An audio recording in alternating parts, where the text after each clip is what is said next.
ನಮ್ಮ ಬೆಂಗಳೂರಿನಲ್ಲಿ ಏನು ಬೇಕು ಅಂತಂದ್ರು ಕಣ್ಮುಚ್ಚಿ ಬಿಡೋದ್ರಲ್ಲಿ ಸಿಗುತ್ತೆ. ಆದರೆ ಪಾರ್ಕಿಂಗ್ ಒಂದನ್ನು ಬಿಟ್ಟು, ಅದರಲ್ಲೂ ಸಿಟಿ ಸೆಂಟ್ರಿಗೆ ಹೋಗ್ಬಿಟ್ರೆ ಪಾರ್ಕಿಂಗ್ ಸಿಗೋದು ಕನಸಿನ ಮಾತು.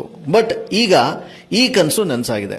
ಅದು ಹೇಗೆ ಅಂದ್ರೆ, BBMP ಇಂದ ಬ್ರ್ಯಾಂಡ್ ಬೆಂಗಳೂರು ಕನಸಿನ ಮೊದಲ ಪ್ರಾಜೆಕ್ಟ್, ಹಾಗೆ ಭಾರತದಲ್ಲೇ ಮೊಟ್ಟ ಮೊದಲ ಬಾರಿಗೆ ಸರ್ಕಾರಿ ವಲಯದಲ್ಲಿ ಅಡ್ವಾನ್ಸ್ ಪಾರ್ಕಿಂಗ್ ಟೆಕ್ನಾಲಜಿ ತಂತ್ರಜ್ಞಾನವನ್ನ ಫ್ರೀಡಂ ಪಾರ್ಕ್, ಬಹುಮಹಡಿ ಕಾರ್ ಪಾರ್ಕಿಂಗ್ ಹಾಗೆ ಸ್ಕೂಟರ್ ಪಾರ್ಕಿಂಗ್ ನಿಮ್ಮ ಸೇವೆಗೆ ಇದೀಗ ಸಿದ್ಧ ಆಗಿದೆ. ಇಲ್ಲಿ 600 ಕಾರುಗಳು, 750 ಬೈಕ್ಗಳನ್ನ ಪಾರ್ಕ್ ಮಾಡಬಹುದು.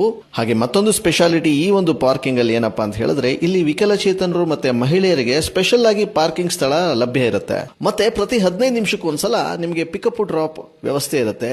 ಇಲ್ಲಿಂದ city court, KR circle, Vidhana Soudha, high court, ಪೋತಿ circle, Chickpet metro, BV Iyengar road, Rayan circle, ಹಾಗೆ ಪೋತಿ circle, Upparpet, Majestic bus stand, Sangolli Rayanna railway station, ಇಲ್ಲಿಗೆ